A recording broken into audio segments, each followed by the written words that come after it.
যে ইবলিসের কাছে সবথেকে প্রিয় আমল হচ্ছে, ইবলিসের কাছে সবথেকে প্রিয় আমল হচ্ছে বেদাতি কাজ। মানুষ বেদাত করলে পারে সে তো ভালো মনেই করে, তাই সে বেদাত থেকে তাওবা করে না। মানুষ যখন বেদাতি কাজ করে তখন ভালো মনে করে, তাই তো সে এই বেদাত থেকে সে তাওবা করে না। তাই ইবনে তাইমিয়া রাহিমাহুল্লাহ বলছেন যে ইবলিসের কাছে সবথেকে উত্তম আমল হলো বেদাতি কাজ। বেদাতি কাজ করলে মানুষ তাওবা করে না, ভালো মনেই করে। যখন কেউ মিলাদ পড়ে বলে ইয়া নবী সালাম আলাইকা, যে আল্লাহ রসুল এসেছেন, অথচ যদি কেউ বিশ্বাস করে যে আপনার এই মিলাদে আল্লাহ রসুল সাল্লাল্লাহু আলাইহি সাল্লাম এসেছে, তাহলে এটা কুফরি হয়ে যাবে। অথচ সে ধারণা করে, মিলাদ করে, এই কুফরি কাজ করে, আর ধারণা করে যে রাসূলুল্লাহ সাল্লাল্লাহু আলাইহি সাল্লাম এখানে উপস্থিত হয়েছে। কুফরি কাজ করার পরেও সে ভালো কাজ মনে করে, সে কোনোদিন তাওবা করবে না। তাহলে তাওবা না করলে ইবলিস তো খুশি হবেই হবে, ইবলিস তো খুশি হবেই। তাই এই বেদাতি কাজ আপনার সমাজ থেকে এখন আমরা সম্মিলিত মোনাজাত আমরা উঠাইতে পারিনি, এখনও উঠাতে পারিনি। তার মানে সম্মিলিত মোনাজাত যেটা বেদাতি কাজ, ওলামা সুন্নাহ এই ব্যাপারে যারা ওলামা সুন্নাহ সবাই ঐক্যমত পোষণ করেছেন যে আপনার জামাতবদ্ধ সালাম ফেরার পরে এই জামাতবদ্ধ এইভাবে দোয়া নয়, দোয়া রয়েছে। আল্লাহ রসুল সাল্লাল্লাহু আলাইহি সাল্লাম যে আদর্শভাবে দোয়া করেছেন, আপনার বাংলাদেশের আমি কথা বলি অনেক বড় বড় মসজিদে আপনারা নিজেরাই প্রমাণিত সালাম ফিরেন, আসসালামু আলাইকুম রাহমাতুল্লাহ, আসসালামু আলাইকুম রাহমাতুল্লাহ। ইমাম সাহেব তারপরে হাত উঠালেন, তারপরে কিছুক্ষণ তিনি নীরবতা পালন করলেন, লাস্টে বলছেন বাহাক্কি লা ইলাহা ইল্লাল্লাহ, এই দিয়ে শেষ করে দিলেন। মুসল্লি আপনি কি বুঝলেন? মুসল্লি আপনি কি বুঝেছেন? ইমাম সাহেব সালাম ফিরালেন, তারপরে কি বললেন মনে মনে, বাহাক্কি লা ইলাহা ইল্লাল্লাহ, বাস শেষ। অথচ আল্লাহ রসুল সাল্লাল্লাহু আলাইহি সাল্লাম সালাম ফেরার পরে অনেক দোয়া করেছেন। এই দোয়াগুলা আমাদের পদ্ধতি ভুল, আমরা মারামারি হানাহানি নয়। রসুল সাল্লাল্লাহু আলাইহি সাল্লামের আদর্শ যদি আপনি গ্রহণ করেন, আপনার ইহকাল পরকাল কল্যাণ হবে। আল্লাহ রসুল সাল্লাল্লাহু আলাইহি সাল্লাম সালাম ফিরাছেন, তারপরে বলছেন আল্লাহু আকবার, আল্লাহ মহান, আস্তাগফিরুল্লাহ, আস্তাগফিরুল্লাহ, আস্তাগফিরুল্লাহ, হে আল্লাহ তোমার কাছে ক্ষমা চাচ্ছি, হে আল্লাহ তোমার কাছে ক্ষমা চাচ্ছি, হে আল্লাহ তোমার কাছে ক্ষমা চাচ্ছি। এইভাবে আল্লাহ সুবহানাহু ওয়া তাআলার কাছে ক্ষমা চেয়েছেন। আল্লাহুম্মা আনতাস সালাম ওয়া মিনকাস সালাম তাবারাকতা ইয়া যাল জালালি ওয়াল ইকরাম। এরপরে আরও দোয়া রয়েছে, আল্লাহুম্মা কফিনি বিহালালিকা আন হারামিকা ওয়াগনিনি বিফাযলিকা আম্মান সিওয়াক। এর অর্থ জানেন? আমাদের সমাজে সুদ আর ঘুষ ছাড়া মনে হয় সমাজ নেই। আপনি যদি সালাম ফিরার পরে এই দোয়াটা বারবার পড়তে থাকেন ফরজ সালাতে, আল্লাহুম্মা কফিনি বিহালালিকা, হে আল্লাহ যে হালাল রুজি আমাকে দিয়েছো এইগুলো আমার জন্য যথেষ্ট করো এবং হারাম থেকে দূরে রাখো। এই সুন্দর দোয়াটা আপনি আমি জানি না, তাহলে দেখবেন সুদ বলেন ঘুষ বলেন এর থেকে আল্লাহ আপনাকে রক্ষা করবেন, কিন্তু আপনি আমি পড়ি না। আল্লাহুম্মা আইন্নি আলা যিকরিকা ওয়া শুকরিকা ওয়া হুসনে ইবাদাতিক, এই দোয়াটা পড়ি না। হে আল্লাহ আমাকে সাহায্য করো তোমার জিকির করতে, তোমার উত্তমভাবে ইবাদত বন্দিগি করতে, তোমার শুকরিয়া আদায় করতে আমাকে সাহায্য করো। এই দোয়াগুলো আমরা পড়ি না, অথচ যেগুলো বিদআতে আমল সেগুলো আমরা পড়ি। বলেন তো আমরা কয়জন জানি আয়াতুল কুরসি? অথচ আপনারা জানেন আয়াতুল কুরসি কেউ যদি নিয়মিত ফরজ সালাতের পরে নিয়মিত আয়াতুল কুরসি পড়ে তাহলে মৃত্যুবরণ করলেই সে জান্নাত যাবে। আমরা কয়জন জানি? আমরা বেশিরভাগ আমরা জানি না। ইমাম সাহেবেরা শুধু আমিন আর আমিন বাহাক্কি লা ইলাহা এটাই বলতেই জানে। আর ওর পকেটে টাকা দেন যে মিলাদ করাবে, 5,000 টাকা দিয়ে দিবেন, তাহলে সমস্যা কি? অত পেট পূর্ণ হচ্ছে, টাকা যে পাবে। তা আপনি সুন্নাত আপনি গ্রহণ করতে চান না, সুন্নাত আপনার কাছে ভালো লাগে না, আল্লাহ রসুল সাল্লাল্লাহু আলাইহি সাল্লামের আদর্শ আপনার জন্য ভালো লাগে না। হাসান রাদিয়াল্লাহু তাআলা আনহু তিনি বলছেন, আল্লাহ রসুল সাল্লাল্লাহু আলাইহি সাল্লাম বলেন, তিনি বলছেন যে সমাজে বেদাতি আমল চালু হয়ে যায়, যে সমাজে বেদাতি আমল চালু হয়ে যায়, এই সমাজে কিয়ামত, যে সমাজে সুন্নাতি ওই আমলটি রহিত হয়ে যায়, মানে সুন্নাতি আমলটি উঠে চলে যায়, আর কিয়ামত পর্যন্ত এই সুন্নাত আমল আপনার কাছে আসে না। তাহলে আপনি বেদাতি চালন করলেন আর সুন্নতি আমলগুলা বরবাদ হয়ে গেল, বাদ হয়ে গেল। অনেক মসজিদে দেখা যায় যে ইমাম সাহেব খুতবাতে উঠলে নাকি 2 রাকাত সালাত পড়া যাবে না, লেখা থাকে। এরপরে দেখা যায় অনেক জায়গাতে যে মসজিদে জামাত শুরু হয়ে গেছে তারপর আবার সুন্নাত পড়তেই থাকে। অথচ আপনার জামাত শুরু হয়ে গেছে, জামাত পেয়েছেন, আপনি জামাতে অংশ নেন। তাই যে বিষয়গুলো জানবেন যে বেদাতি আমল, এই আমলগুলো আপনি ত্যাগ করেন, আপনার ইহকাল পরকাল কল্যাণ হবে। বেদাতি আমলগুলা ত্যাগ করেন, আপনার ইহকাল পরকাল কল্যাণ হবে। 3 নম্বরে 2 নম্বর 1 নম্বর বলছিলাম শিরকি কাজ করলে আপনি সঠিক পথ পাবেন না। 2 নম্বরে বেদাতি কাজ যদি আপনি করেন সঠিক পথ পাবেন না। বেদাতি আমল করলে আপনাকে জান্নাত যেতে পারবেন না, বরং জাহান্নামে যেতে হবে। আবু হুরায়রা বলছেন, আল্লাহ রাসূল সাল্লাল্লাহু আলাইহি সাল্লাম বলেন, যতগুলা উম্মত সব উম্মতই জান্নাতে যাবে, তবে তারা নয় যারা অস্বীকারী। আল্লাহ রাসূল সাল্লাল্লাহু আলাইহি সাল্লামকে জিজ্ঞেস করা হলো, হে আল্লাহ রাসূল সাল্লাল্লাহু আলাইহি সাল্লাম, অস্বীকারীকে? তিনি বলছেন, মান আতাআনি দাখালাল জান্নাহ ওয়া মান আসানি ফাকাদ আবা। যে ব্যক্তি আমার অনুসরণ করলো সে ব্যক্তি জান্নাতে যাবে, যে ব্যক্তি আমার অনুসরণ করলো না সে জান্নাতে যেতে অস্বীকার করলো। তাই জেনে রাখেন ভালো করে, শিরকি কাজ করলে আপনার কর্ণকুহরে বাজা দরকার। শিরকি কাজ করলে অতীতে যতগুলো আপনার সৎ আমল রয়েছে সবগুলা বরবাদ হয়ে যাবে। শিরকি কাজ করলে অতীতে যত প্রকার আপনার ভালো কাজ রয়েছে সবগুলা বরবাদ হয়ে যাবে। আর বেদাতি কাজ করলে আপনার ভবিষ্যতে কোনো সৎ আমল কবুল হবে না। বেদাতি কাজ করলে ভবিষ্যতে আপনার সৎ আমল কবুল হবে না। কেন? যে আপনি তাওবা করবেন না। বেদাতি কাজ তো ভালো মনে করেই করেন, তাওবা করবেন কি করে? তাই তো আয়েশা রাদিয়াল্লাহু তাআলা আনহা থেকে বর্ণিত, তিনি বলেন, মান আহদাস ফি আমরিনা হাযা মা লাইসা মিনহু ফাওরাদ্দুন। যে ব্যক্তি, আল্লাহ রাসূল সাল্লাল্লাহু আলাইহি সাল্লাম বলছেন, যে ব্যক্তি আমার দিনের ভিতরে নতুন কিছু সৃষ্টি করলো যেটা আমার শরীয়তে নেই, সেটা আল্লাহর কাছে কবুল হবে না। ইমাম বুখারী মুসলিম উভয় গ্রন্থে হাদিসটি এসেছে। 3 নম্বরে পাপ কাজ করলে মানুষ সরল সঠিক পথ পায় না। 3 নম্বরে পাপ কাজ করলে সরল সঠিক পথ পায় না। কি করে? ফোদালা থেকে বর্ণিত, তিনি বলেন যে মুজাহিদ ওই ব্যক্তি যে ব্যক্তি নিজের আত্মার বিরুদ্ধে লড়াই করে, আল্লাহর আনুগত্যের জন্য লড়াই করে।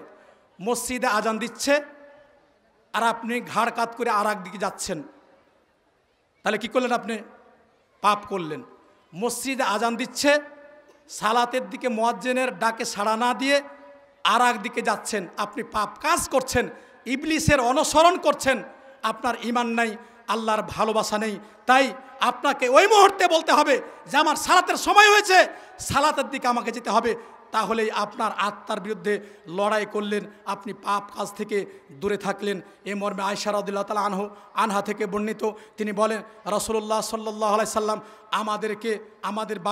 আমাদেরকে বাড়ির কাজে সহযোগিতা করতেন। যখন ওই আজান হয়ে যেত তিনি মসজিদে চলে যেতেন, আজানের সাথে সাথে মসজিদে চলে যেতেন। তাই মা বোন যারা রয়েছে, বাপ ভাই যারা রয়েছে, আপনি আদর্শটি কায়েম বাস্তবায়ন করুন যে আজান হয়ে গেলে আপনার সন্তানকে নিয়ে 7 বছর বয়স হলে এই সন্তানকে নিয়ে আপনি মসজিদে যান।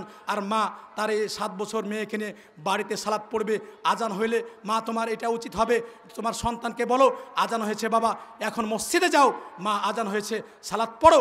ছেলের বাবাকে বলেন আজান হয়েছে তুমি মসজিদে চলে যাও।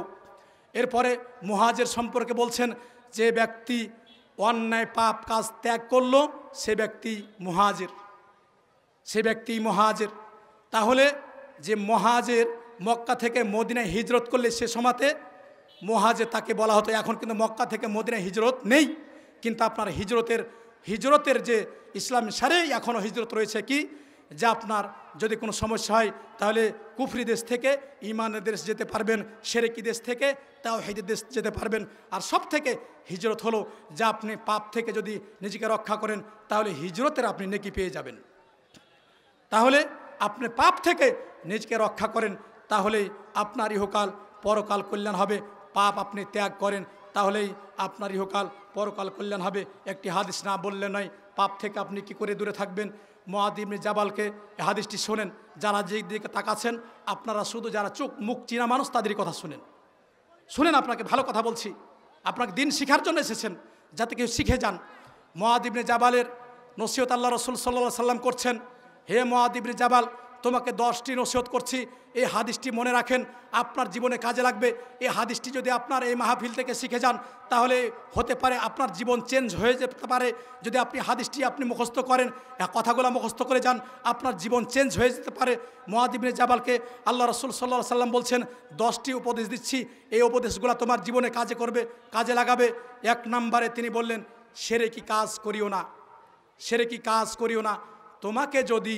তোমাকে যদি হত্যা করা হয়, আগুনে জ্বালিয়ে দেওয়া হয়, পুড়িয়ে দেওয়া হয়, তারপরেও কোনো সময়তে তুমি শিরকি কাজ করবে না। 2 নম্বরে বলছেন, পিতা মাতার অবাধ্য হবে না, তোমার পিতা মাতা যদি বলে ও ছেলে তুমি বাড়ি থেকে বেরিয়ে যাও, আর কোনোদিন আসবে না, তোমার উচিত হবে যে পিতামাতার জন্য দোয়া করবে। ইব্রাহিম আলাইহিসসালাম যেমন তার পিতার জন্য দোয়া করেছিলেন যে আল্লাহ তোমাকে হিদায়াত দিক এবং তার জন্য কল্যাণের জন্য দোয়া করেছিলেন, তা আপনার আমার এই দোয়াই করা উচিত পিতামাতার জন্য যে আল্লাহ আমার পিতামাতার কল্যাণ করো। যদিও আপনাকে বাড়ি থেকে বের করে দেয় আপনার পিতামাতা মাল ধন সম্পদ থেকে, তারপরেও পিতামাতার আপনি অবাধ্য হবেন না, বরং পিতামাতার জন্য আপনি কল্যাণ চান। 3 নম্বরে, কোশ্চিন কালেও আপনি ফরজ সালাত ত্যাগ করবেন না। আল্লাহ রসুল সাল্লাল্লাহু আলাইহি সাল্লাম বলছেন, যে ব্যক্তি ফরজ সালাত ইচ্ছা করে ত্যাগ করলো সে ব্যক্তির জিম্মা আল্লাহর পক্ষ থেকে উঠে গেল। যে ব্যক্তি ফরজ সালাত ইচ্ছা করে ত্যাগ করলো এই ব্যক্তির জিম্মা আল্লাহর পক্ষ থেকে উঠে গেল। যে ব্যক্তি ফরজ সালাত ত্যাগ করলো এই ব্যক্তির জিম্মা আল্লাহর পক্ষ থেকে উঠে গেল। 4 নম্বরে, আল্লাহ রসুল সাল্লাল্লাহু আলাইহি সাল্লাম বলছেন, কোশ্চিন কালেও তুমি মদ পান করবে না। মদ খেলে কি হয় জানেন? মদ পান করার ফজিলত জানেন? আপনার দেশের পত্রিকাতে দেখলাম মদ পান, এক ছেলে খুব বেশি মদ পান করত।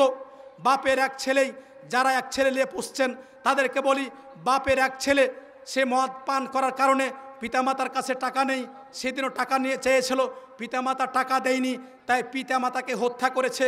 মদ পান করার ফজিলত হলো পিতামাতাকে হত্যা করা, মদ পান করার ফজিলত হলো পিতামাতাকে হত্যা করা।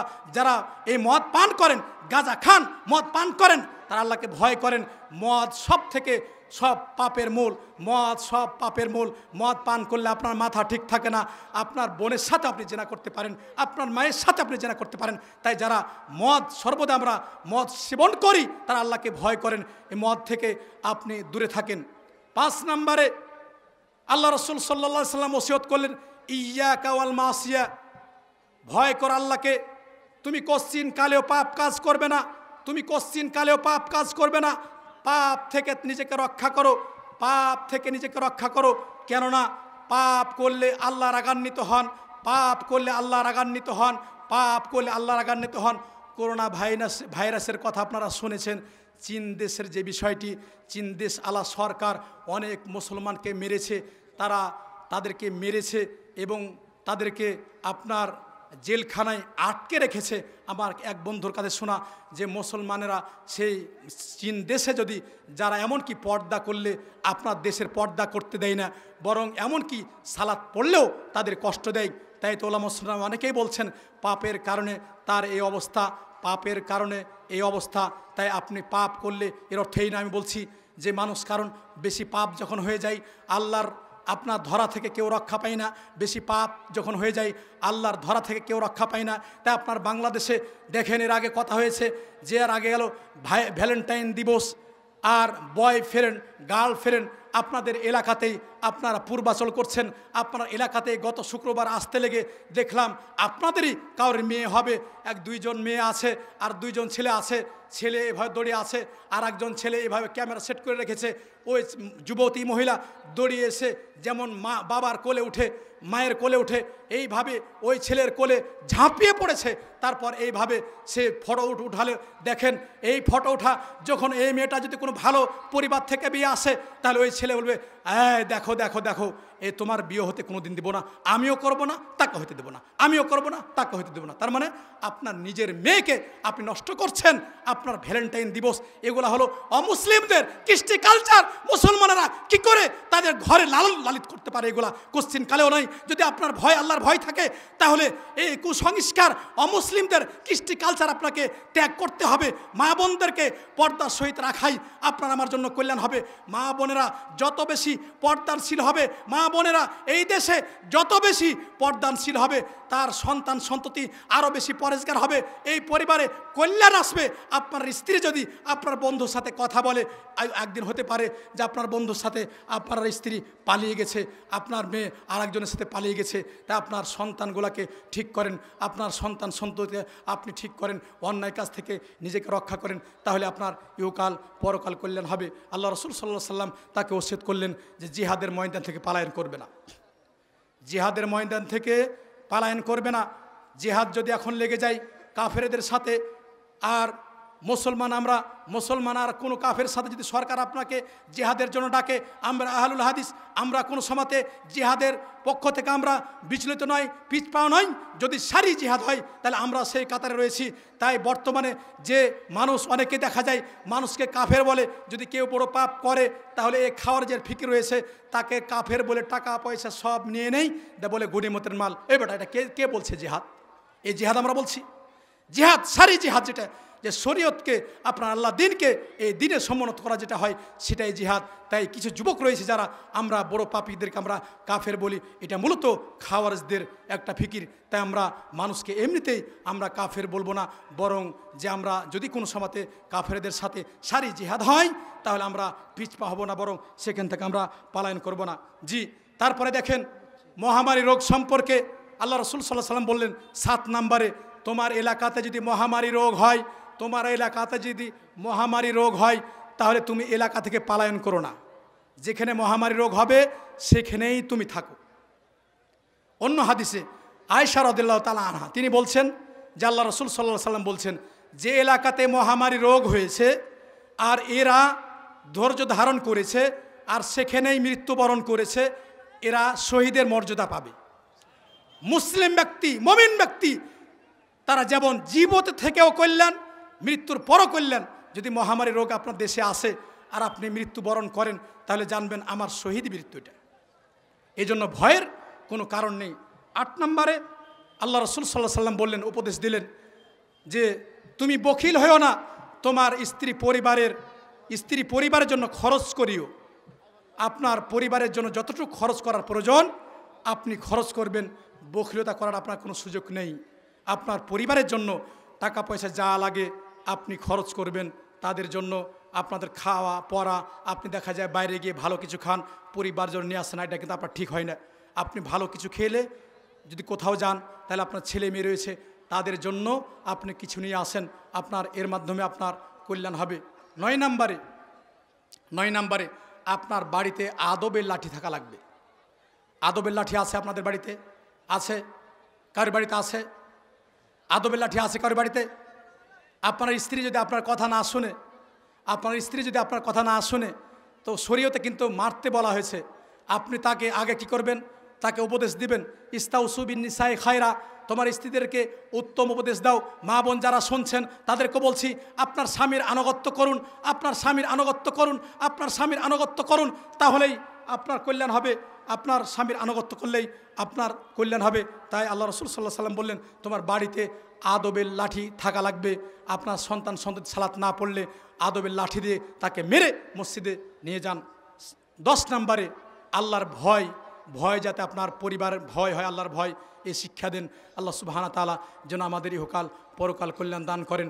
এবং আমরা এই যে মাহফিল যে ভাইরা করেছেন, আল্লাহ সুবহানাহু ওয়া তাআলা এই মাহফিলকে যেন কিয়ামতের দিন সাদকায়ে জারিয়া হিসেবে কবুল করেন। যারা টাকা পয়সা আরও সহযোগিতা করেছেন এদেরকে যেন আল্লাহ সুবহানাহু ওয়া তাআলা কবুল করেন, এবং আল্লাহ সুবহানাহু ওয়া তাআলা আমাদের যাতে ইহকাল পরকাল কল্যাণ দান করেন। ওয়া আখিরু দাওয়ানা আলহামদুলিল্লাহি রাব্বিল আলামিন। সুবহানাকাল্লাহুম্মা ওয়া বিহামদিকা আশহাদু